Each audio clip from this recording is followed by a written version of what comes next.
It all began with what seemed like a classic political breakup, loud, messy, and very public. But when President Donald Trump lashed out at Elon Musk last week, it wasn't just about bruised egos. It was a rare moment of brutal honesty that pulled back the curtain on how Trump views the presidency, not as a public office, but as a personal tool for reward and revenge. Trump didn't hide his intentions. As he attacked Musk for what he called disloyalty, he publicly threatened to terminate Musk's massive federal contracts. In doing so, he openly confirmed what his critics have accused him of for years, using the government as an extension of his personal will. Quick pause. If you're into stories that peel back the curtain on power, influence, and everything in between, make sure to like and subscribe. It keeps the truth flowing and the videos coming. Now, let's get back into it. There was a time when such a declaration might have triggered congressional hearings or subpoenas. But in today's political climate, it was just another Thursday in Trump's America. Trevor Potter, former chairman of the Federal Election Commission and current president of the Campaign Legal Center, didn't mince words. Trump and the late King Louis share a common view of the world, the state. It is me. He called the move a complete abuse of power, a public and improper threat to punish a private citizen using the federal government's massive contracting authority. Trump's second term has been nothing short of a political crusade. He vowed retribution during his campaign, and for 139 days now, he's delivered just that.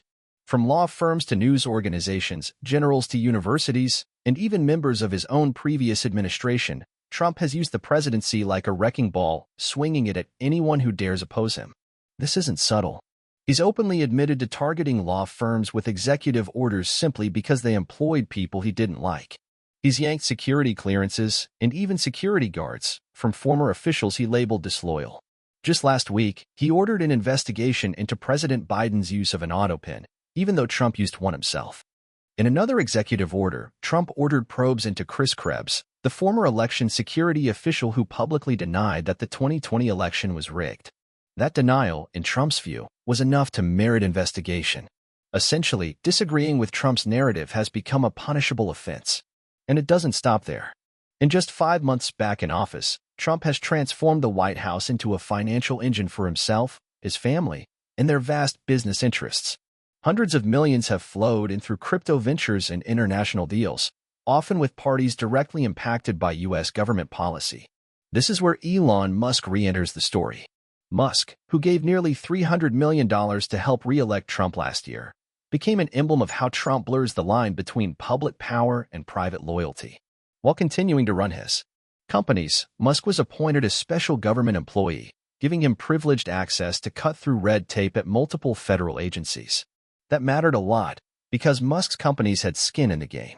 In 2023 alone, his businesses were promised around $3 billion across nearly 100 contracts with 17 different federal agencies. Yet while Trump's administration was restructuring and slashing programs, none of those cuts seemed to impact Musk's companies. But behind the scenes, trouble was brewing. Musk's enterprises were already in hot water with the government. 11 different federal agencies were either suing or investigating him before Trump returned to power. That list included the Justice Department, the SEC, the FAA, and the National Labor Relations Board. Now, under Trump, many of those same agencies were run by his appointees. Trump also admitted to letting Musk choose the new administrator for NASA, an agency that frequently works with Musk's SpaceX. Musk picked his close associate, Jared Isaacman. But when Trump later found out Isaacman had previously donated to Democrats, he abruptly yanked the nomination, setting off a cascade of events that culminated in the very public Trump-Musk feud. Then came the final straw. Musk slammed Trump's signature tax cut and policy bill, a piece of legislation expected to balloon the national debt by trillions. That criticism flipped the switch. On Thursday, June 6, 2025, Trump fired back on social media. He threatened to axe Musk's federal subsidies and contracts, writing, "The easiest way to save money in our budget, billions and billions of dollars, is to terminate Elon's governmental subsidies and contracts. I was always surprised that Biden didn't do it." Some conservative legal minds tried to spin the outburst as rhetorical, not literal. Michael McConnell, a former federal judge, suggested Trump was just being provocative online. But not everyone bought that. Stephen Bannon, Trump's former strategist, urged the president to go further. He called for investigations into Musk's reported drug use and even suggested Musk should be deported. When asked about the situation, White House Press Secretary Caroline Leavitt sidestepped. President Trump is focused on making our country great again and passing the one big, beautiful bill, she said. But in an NBC News interview on Saturday, June 8th, Trump doubled down. He warned Musk not to donate to Democrats or risk facing consequences. He didn't say what those would be. Despite the threats, Musk's ties to NASA make his contracts harder to cancel. Still, many critics believe Trump would go as far as he could if it meant punishing someone who crossed him. Andrew Weissman, a former deputy to special counsel Robert Mueller, pointed out, "We see that in so many areas." Harvard would be a prime example. But this is very clear what is motivating it. Presidents in the past have faced serious consequences for even appearing to intervene in private business for personal gain. Nixon, for instance, was nearly impeached over an antitrust case involving a major campaign donor. Yet Trump has repeatedly taken similar actions and more. In his first term, Trump made it clear that his enemies would not prosper. Jeff Bezos, founder of Amazon and owner of The Washington Post, was a frequent target.